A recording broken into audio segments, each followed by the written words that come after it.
ಬೇಕು ಬೇಕೇ ಬೇಕು. ಕಾಯಂ ಮಾಡಿ ಜಾರಿ ಮಾಡಿ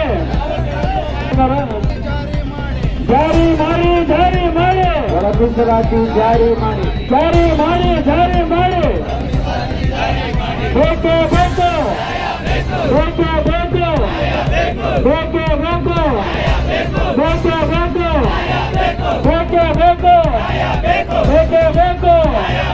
ನೀತಿಗೆಟ್ಟ ಸರ್ಕಾರಕ್ಕೆ ಕೆಲಸ ಮಾಡ್ತಾ ಇದ್ರು ಪಾಪ ಗ್ರೂಪ್ ಅವ್ರ ಸೆಕ್ರೆಟರಿ. ಅವ್ರು ESI PF ಇರಲಿಲ್ಲ. ಆವತ್ತು 98ರಲ್ಲಿ ಅವರು ಲೇಬರ್ ಕಮಿಷನರ್ ಆಗಿದ್ದಂತ ENT ನಡ್ಕೊಂಡು 13,000 ಜನಕ್ಕೆ ESI PF ಮಾಡ್ಕೊಟ್ಟೆ ಒಂದೇ ದಿನದಲ್ಲಿ. ಅರ್ಥ ಆಯ್ತಾ? ಇವತ್ತು 13 ಲಕ್ಷ ಜನ ಇದ್ದಾರೆ. ಅರ್ಥ ಆಯ್ತಲ್ರಿ? ಇದನ್ನೆಲ್ಲ ನೀವು ಕಲಿಬೇಕಂದ್ರೆ ಯಾವಾಗ ನೀವು ಡಾಕ್ಟರ್ ಬಾಬಾ ಸಾಹೇಬ್ ಅಂಬೇಡ್ಕರ್ ಪ್ರಪ್ರಥಮ ಕಾರ್ಮಿಕ ಸಚಿವರಾಗಿ ಬಂದ್ರು. ಅರ್ಥ ಆಯ್ತಾ? ಇವೆಲ್ಲ ನೀವು ತಿಳ್ಕೊಬೇಕು. ಇವತ್ತು ನೀವೇನೋ ಸ್ವಚ್ಛತೆ ಮಾಡಿಲ್ಲ ಅಂದ್ರೆ ಬೆಂಗಳೂರು ಯಾವುದು ಸ್ವಚ್ಛತೆನೇ ಆಗಲ್ಲ. ಬರೀ 6,000 5,000 ರೂಪಾಯಿ ನೀವು ಸಂಬಳ ತಗೊಂಡು ಇದು ಮಾಡ್ತೀರಿ, ನಮ್ಗೆ ಎಷ್ಟು ಬೇಜಾರಾಗುತ್ತೆ. ಇವತ್ತು ನಿಮ್ಗೆ ಸಂವಿಧಾನ ಅಡಿಯಲ್ಲಿ 18,000 ರೂಪಾಯಿ ಮೇಲೆ ಸಂಬಳ ಕೊಡ್ಬೇಕಂತ ಇದೆಯಪ್ಪ. ಅವನ ಗುತ್ತಿಗೆದಾರನ ಕೆಲಸ ಮಾಡ್ಕೊಂಡು ನೀವು ಪತ್ರಿಕೆ ಕಲ್ಲೋದ್ಕೊಂಡು ಕುತ್ಕೊಂಡಿದ್ರೆ ಹೆಂಗೆ ನೀವು ಜೀವನ ಮಾಡೋದು? ಯಾವ ರೀತಿ ಇದು ಮಾಡ್ತೀರಿ ನೀವು? ಇದಕ್ಕೆ ಕಾರ್ಮಿಕ ಇಲಾಖೆನೋ ಇದಕ್ಕೆ ಕೈ ಜೋಡಿಸ್ಬೇಕು, ಸಫಾಯಿ ಕರ್ಮಚಾರಿ ಕೈ ಜೋಡಿಸ್ಬೇಕು, ಜೊತೆ ಸಮಾಜ ಕಲ್ಯಾಣ ಇಲಾಖೆ ಅನ್ನೋದು ಭಾಗಿಯಾಗಬೇಕು. ಅರ್ಥ ಆಯ್ತಲ್ಲ? ಇವತ್ತು ನಾವೇನು ಈ ಹೋರಾಟಕ್ಕೆ ನಾವು ಬೆಂಬಲ ಸೂಚನೆ ಕೊಡ್ತಾ ಇದೀವೋ 100% ಇವತ್ತು ನೋಡಿ ಒಳ ಮೀಸಲಾತಿ ಜಾರಿ ಆಗೋವರೆಗೂ ನಾವು ಎತ್ತಗಳಲ್ಲಿ ನೀವು ಅದೇ ರೀತಿನೇ ವ್ಯವಸ್ಥಿತವಾಗಿರಿ. ಇಲ್ಲಿ ಅಲ್ಲಿ ಅದು ನಿಮ್ದೆ ಇದು ನಿಮ್ದೆ. ಅರ್ಥ ಆಯ್ತಲ್ಲ? ವ್ಯವಸ್ಥಿತವಾಗಿ ಪ್ರತಿಯೊಬ್ಬರು ಕೈ ಜೋಡಿಸಿ ನಿಮ್ಮ ಒಂದು ಏನು ನಿಮ್ಗೆ ಪರ್ಮನೆಂಟ್ ಆಗ್ಬೇಕು, ಪರ್ಮನೆಂಟ್ ಆಗೋರ್ಗೆ ಇದು ಮಾಡೋದು 100% ಮಾಡಿಸಿ ಬಿಡಲ್ಲ. ಯಾಕೆ ಗೊತ್ತಾಯ್ತಾ? ಇವತ್ತು ನಾವು ಕೊಟ್ಟಿರೋ ಅಂತ ಒಂದು ಗಡುವು ಸರ್ಕಾರಕ್ಕೆ ಬುಕ್ ಮಾಡ್ಕೊಂತ ಇದೆ. ಈಗ ಎಲ್ಲಾ ಕಡೆ ವ್ಯವಸ್ಥಿತ ಆಗ್ತಾ ಇದೆ. ಇವತ್ತು ನಿಮ್ಗೆ ಏನು ಪ್ರೈವೇಟ್ ಕಾಂಟ್ರಾಕ್ಟ್ ಇದ್ರೆ ಎಲ್ಲ ಅದು ಓಡ್ಬೇಕು ಆಚೆ ಕಡೆ. ಇಲ್ಲಿ ಯಾವ ರೀತಿ ಮಾಡಿದ್ರೆ ನಮ್ಮ SC ಮಾಡ್ಬೇಕು. ಇನ್ನು ಮುಂದೆ ಅವರೇ ಮಾಡಿ ಅವರೇ ತಗೊಂಡ್ಲಿ. SC ಮಾಡ್ಬೇಕು. ಜನರಲ್ ಅವನೇ ಮಾಡಕ್ ಬಿಡಲ್ಲ, ಮಾಡೋಕ್ಕೂ ಬಿಡಲ್ಲ. ಯಾರು ನಿಮ್ ಸಂಬಳ ಕೊಟ್ಟಿಲ್ಲ ಅವ್ರನ್ನ ಫೋಟೋ ಕೇಸ್ ಹಾಕ್ಸ್ತೀವಿ, ಆಮೇಲೆ ಲೇಬರ್ ಆಕ್ಟ್ ಹಾಕ್ತಿವಿ, ಅಟ್ರಾಸಿಟಿ ಕೇಸ್ಗಳು ಮಾಡಿಸ್ತೀವಿ. ಗೊತ್ತಾಯ್ತಾ? ಏನಿದೆ ನಮ್ಮ ತ್ಯಾಗರಾಜ್ ಅವರ ಮಾರ್ಗದರ್ಶನದಲ್ಲಿ ಮತ್ತೆ ನಮ್ಮ ಓಲ್ಡ್ ಮಧ್ಯಸ್ಥಿಗೆ ಏನೇ ಒಂದು ಪ್ರಾಬ್ಲಮ್ ಅನ್ಸೋದು ಕ್ಲೀನ್ ಆಗಿ ಅಪ್ಡೇಟ್ ಮಾಡಿ. ಎಲ್ಲೆಲ್ಲಿ ಯಾರು ಪೇಮೆಂಟ್ ಲಿಸ್ಟ್ ಕೊಡಿ. ಕ್ಲೀನ್ ನಿಮ್ಮ ಯಾರು ನಿಮ್ ತುಷಾರ್ ಗ್ರೀನ್ ಹಾಕ್ತಿದಾರೆ ಕಮಿಷನರ್ ಅವ್ರನ್ನ ಓಡಿಸ್ಬಿಡ್ತೀವಿ, ಬಿಡಲ್ಲ. ಇಲ್ಲಿ ಹೆಂಗೆ ಅವ್ರ ಅಪ್ಪನ ಮನೆ ಆಸ್ತಿ ಎಲ್ಲ ಇದೆ. ಯಾಕಂದ್ರೆ ನೀವೆಲ್ಲ ದುಡಿಯೋದ್ರಿಂದ ನಾವು ಇರೋದಿಲ್ಲ ಕಮಿಷನರ್ ಆಗಿ ಬೆಳೆಯೋದಿಲ್ಲ.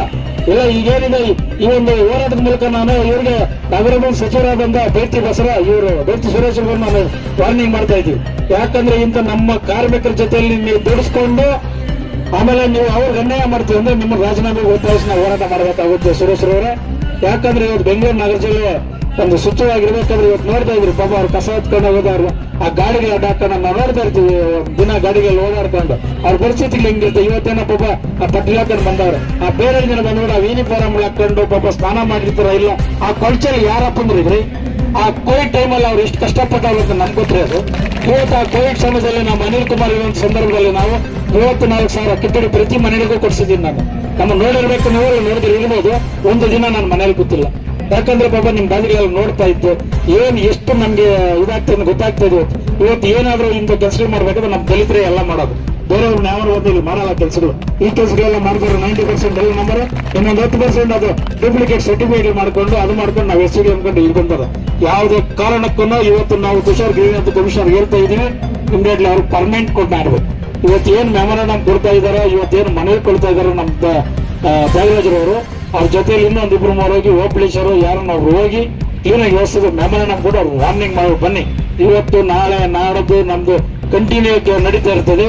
ಆಮೇಲೆ ಇವತ್ತು ನೀವೇನು ಇಲ್ಲಿ ಹೋರಾಟ ಭಾಗವಹಿಸಿ ಸತ್ಯಾಗ್ರಹದ ಮೂಲಕ ಅನುಷ್ಠಾನ ಮಾಡ್ತಾ ಇದ್ದೀರಾ, ಆನಂತರ ಹೋಗಿ ಅಲ್ಲಿ ಆ ಸ್ಟೇಜಲ್ಲೆಲ್ಲ ಕುತ್ಕೊಂಡು ಬಾಬಾ ಸಾಹೇಬ್ ಅಂಬೇಡ್ಕರ್ ಒಂದು ಹೂನಾರ ಹಾಕ್ಬಿಟ್ಟು ಒಂದು ಫೋಟೋ ಗಿಟ ತಗೊಂಡು ಅವ್ರು ನಮ್ಗೆ ಎಲ್ಲ ವ್ಯವಸ್ಥಿತ ಮಾಡಬೇಕು. ಆಮೇಲೆ ನಾಳೆ ಇಲ್ಲ ನಾಡದ್ದು ಬೆಂಗಳೂರು ನಗರ ಜಿಲ್ಲೆಯಲ್ಲಿ ಬರ್ತಕ್ಕಂಥ 28 ವಿಧಾನಸಭಾ ಕ್ಷೇತ್ರಗಳಲ್ಲಿ ಪೌರ ಕಾರ್ಮಿಕರು ಯಾರು ಕೆಲಸ ಮಾಡಬಾರ್ದು ಅಂತ ಹೇಳಿ ನಾವು ಕಡ್ಡಾಯ ಮಾಡಿದ್ದೀವಿ. ಗೊತ್ತಾಯ್ತಾ? ಯಾರು ಮಾಡಕ್ ಹೋಗ್ಬಾರ್ರಿ. ಯಾಕಂದ್ರೆ ಸರ್ಕಾರ ಬುದ್ಧಿ ಕಲಿಸ್ಬೇಕಾದ್ರೆ ಮೊದಲು ನಮ್ಮ ಹಕ್ಕು ನಮ್ಗೆ ಸಿಗ್ಲಿ. ಆದವ್ರಿಗೆ ಇದು ಮಾಡ್ರಿ, ಬಟ್ ಎತ್ಕೊಂಡು ಕ್ಲೀನ್ ಮಾಡ್ಕೊಂಡು ಇರ್ಬೇಕು. ಮಾತ್ರ ಇವ್ರಿಗೆ ಗಲೀಜ್ ಮಾಡಿದ್ರೆ ಎತ್ತಾಗ್ಬೇಕು. ಪ್ರತಿಯೊಂದು ಎತ್ತಾಗ್ತಾ ಇದೀವಲ್ಲ ನಾವು, ಇನ್ನೇನ್ ಬಿಟ್ಟಿದ್ದೀವಿ? ಇವತ್ತು ಪ್ರತಿಯೊಬ್ಬರಿಗಾಗಲಿ, ಇವತ್ತು ಹೆಣ್ಣು ಮಕ್ಕಳಿಗೆ ಏನು ಇದಾಗಿದೆಯೋ ಪರ್ಮನೆಂಟ್, ಅದೇ ರೀತಿ ನಿಮ್ಗೂ ಪರ್ಮನೆಂಟ್ ಆಗಲಿ. ನಿಮ್ಗೇನು ಪರ್ಮನೆಂಟ್ ಅವ್ರ ಅಪ್ಪನ ಮನೆ ಆಸ್ತಿನ ಅದು? ಇವತ್ತು ಯಾವ ಗುತ್ತಿಗೆದಾರನ ಇವತ್ತು ನಿಮ್ ಸಂಬಳ ಕೊಡಿ, ಡಿಸೆಂಬರ್ ಇಂದ ಪೇಮೆಂಟ್ ಕೊಟ್ಟಿಲ್ಲ, ಹೆಂಗ್ರಿ ಜೀವನ ಮಾಡ್ತೀರಿ ನೀವು? ಯಾವ ರೀತಿ ಜೀವನ ಮಾಡ್ತೀರಿ ನೀವು?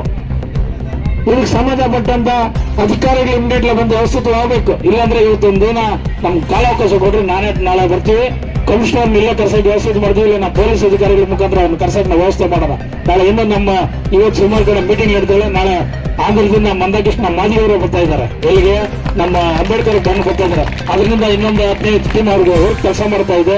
ಇನ್ನು ನಮ್ಮ ಭಾಸ್ಕರ್ ಪ್ರಸಾದ್ ಅವರು ಬಂದ್ಬಿಟ್ಟು ಬೀದರ್ನಿಂದ ಇವತ್ತು ಪತ್ರಿಕಾಗೋಷ್ಠಿ ಮುಖಾಂತರ ಮಾತಾಡ್ಕೊಂಡ್ ಬರ್ತಾ ಇದ್ದಾರೆ. ಯಾಕಂದ್ರೆ ನಮ್ಗೆ ಎಲ್ಲಾ ರೀತಿಯಲ್ಲಿ ಹಕ್ಕು ಸಿಗ್ಬೇಕಂತೇಳಿ ಇವತ್ತು ಸರ್ಕಾರಕ್ಕೆ ಇವತ್ತು ಗೊತ್ತಾಗ್ತಾ ಇದೆ. ಸುಮಾರು ಅಂದ್ರೆ 30 ರಿಂದ 34 ಇಲಾಖೆಗಳಿಗೆ ಅರ್ಜಿಗಳು ಕೊಡ್ತಾ ಇದ್ದಾರೆ. ಯಾವ ಇದ್ರಲ್ಲಿ ಏನಿದೆ ಕೊಡಿ ಸಮಯ, ನಿಮ್ಗೇನು ಹಕ್ಕು ಕೊಡ್ತೀವಿ ಅಂತ. ಇಷ್ಟು ದಿನ ಇರಲಿಲ್ಲ, ಯಾಕಂದ್ರೆ ತಳ ಓಡಿದ್ದೀವಿ, ಈಗೆಲ್ಲ ಓಡ್ ಬರ್ತಾ ಇದ್ದಾರೆ. ವ್ಯವಸ್ಥಿತ ಪ್ರತಿಯೊಂದು ವಿಚಾರದಲ್ಲಿ ನಾವು ವ್ಯವಸ್ಥಿತ ನಮ್ಮ ಹಕ್ಕಿಗೋಸ್ಕರ ನಾವು ಹೋರಾಟ ಮಾಡೋಣ. ನನ್ನ ಬೇರೆ ವ್ಯವಸ್ಥೆ ನಾವು ಕೇಳ್ತಾ ಇಲ್ವಲ್ಲ, ನಮ್ಮ ಹಕ್ಕು ನಮ್ಮ ಹೋರಾಟ, ಕರೆಕ್ಟ್ ಅಲ್ವಾ? ಈ ಒಂದು ವಿಚಾರಕ್ಕೆ ನಮ್ಮ ಒಂದು ಕರ್ನಾಟಕ ರಾಜ್ಯದ ಎಲ್ಲ ಮಾದಿಗಳ ಸಂಘಟನೆಗಳ ಒಕ್ಕೂಟದಿಂದ ನಿಮ್ಗೆ ಬೆಂಬಲ ಕೊಡ್ತೀವಿ. ನಿಮ್ಗೆ ನ್ಯಾಯ ಸಿಗೋವರೆಗೂ ನಾವು ದೇವರ ಸತ್ತು ಹೋಗಲ್ಲ. ಅಂಬೇಡ್ಕರ್ ಹಣವನ್ನು ನಾವು ಹೇಳ್ತೀವಲ್ಲ, ಪ್ರಾಣ ತೊಡ್ತೀವಿ ಇವತ್ತನ್ನೇ.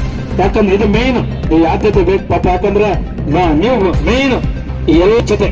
ಇವತ್ತು ನರೇಂದ್ರ ಮೋದಿ ಅವರು ಹೇಳ್ಬಿಡೋದು, ಸ್ವಚ್ಛತೆ ಕಾರ್ಯಕ್ರಮಗಳಿಗೆ ಬಹಳ ಸ್ವಚ್ಛತೆ ಮಾಡೋರು, ಒಂದು ವ್ಯವಸ್ಥಿತ ಮಾಡಬೇಕು, ಪ್ರತಿಯೊಂದು ಮಾಡಬೇಕು. ಅವ್ರು ಕಾಲಿಗೆ ತೊಳೆಯೋದು, ಕೈಗೆ ತೊಳೆಯೋದು ಎಲ್ಲ ಮಾಡ್ತಾರೆ. ಈ ಕರ್ನಾಟಕ ರಾಜ್ಯದಲ್ಲಿ ಯಾವ ಮಿನಿಸ್ಟರ್ನ ಮಾಡಾರ?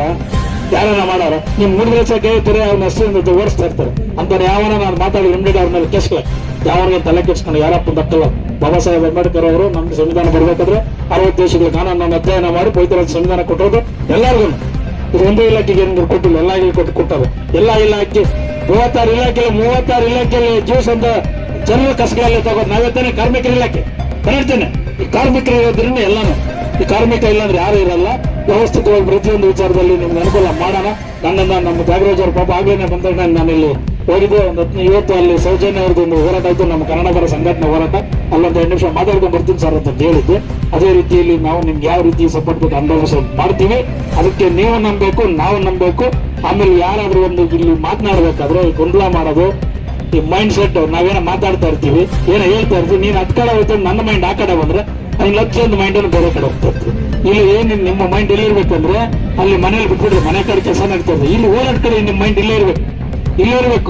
ನಾಳೆ ಕಸ ಎತ್ತಿಲ್ಲ, ನಾವು ಹೊರ ತೆಗೆದು ತಲೆ ಕೆಸ್ಕೊಂಡು ಅವ್ನು ಯಾವನ್ ತೆಗ್ದಾಕ್ತಾನೆ ತೆಗೆದು ನಾವು ತೆಗ್ದಾಕ್ಸ್ತೀವಿ. ಕುದಾಯ್ತು ಅಂತ ತಲೆ ಕೆಸ್ಕೊಳಕ್ ಹೋಗ್ಬಿಟ್ರಿ. ನಿಮ್ಗೆ ಯಾವನ್ ಕೆಲಸ ಕೊಡಲ್ಲ, ಯಾವನ್ ಇದು ಮಾಡ್ತಾನ ಅಂತ ನಾವು ಜೊತೆಲೆ ಬರ್ತೀವಿ. ಅದಕ್ಕೆ ಎಂತನಾದ್ರೂ ಬರ್ಲಿ. ಈ ಅದಕ್ಕೇನು ಏನ್ ಯೋಚನೆ ಮಾಡಿ, ನಾನು ಬೆಂಗಳೂರು ನಗರ ಜಿಲ್ಲೆ ಇರೋದು, ಏರ್ಪೋರ್ಟ್ ಪಕ್ಕದಲ್ಲಿ ಇರೋದು, ಅಲ್ಲೇ ನಮ್ಮ ಮನೆ ಇರೋದು, 10 ನಿಮಿಷದಲ್ಲಿ ಇರ್ತೀವಿ. ಇಡೀ ಬೆಂಗಳೂರು ನಗರ ಜಿಲ್ಲೆ ಎಲ್ಲ ಕಡೆ ಓಡಾಡ್ತಾ ಇರ್ತೀವಿ. ಗೊತ್ತಾಯ್ತಲ್ಲ? ನಾವು ಅದಿದ್ದು ಮಗಡಿಗೋಡು ಬಾಪೂಜಿ ಹಾಸ್ಟೆಲ್, ಬೆಂಗಳೂರು ನಗರ ಗಲ್ಲಿನೂ ಗೊತ್ತಿದೆ. ಯಾವ ಏರಿಯಾದಲ್ಲಿ ಏನ್ ಪ್ರಾಬ್ಲಮ್ ಅದಾದ ಅಲ್ಲಿ 10 ನಿಮಿಷದಲ್ಲಿ ನಮ್ಮ ಸಂಘಟನೆಕಾರ ಇರ್ತಾರೆ. ನಮ್ಮ ಎಲ್ಲ ಪ್ರತಿಯೊಬ್ಬರು ಸಂಘಟನೆಕಾರ ನಿಮ್ಗೆ ಹೆಲ್ಪ್ ಮಾಡ್ತಾರೆ. ಸಂಘಟನೆಯವರು ನಾವು ಅವ್ರಿವ್ರು ಅಂತ ಅನ್ಕೊಳಕ್ ಹೋಗ್ಬೇಡಿ. ಗೊತ್ತಾಯ್ತಲ್ಲ? ನಮ್ಮ ಇದ್ರು ಇದು ಮಾಡ್ರಿ. ಇಲ್ಲ ನಿಮ್ಗೆ ಅದು ಆಯ್ತು, ಈ ಗ್ರೂಪ್ಗಳಲ್ಲಿ ವಾಟ್ಸ್ಆಪ್ ಸೆಂಡ್ ಮಾಡಿ, ಸರ್ ಇದು ಪ್ರಾಬ್ಲಮ್ ಅದು 10 ನಿಮಿಷದಲ್ಲಿ ಎಲ್ಲ ಬಂದ್ಬಿಡ್ತದೆ ನಮ್ಗೆ ಮೆಸೇಜ್. ಗೊತ್ತಾಯ್ತಲ್ಲ?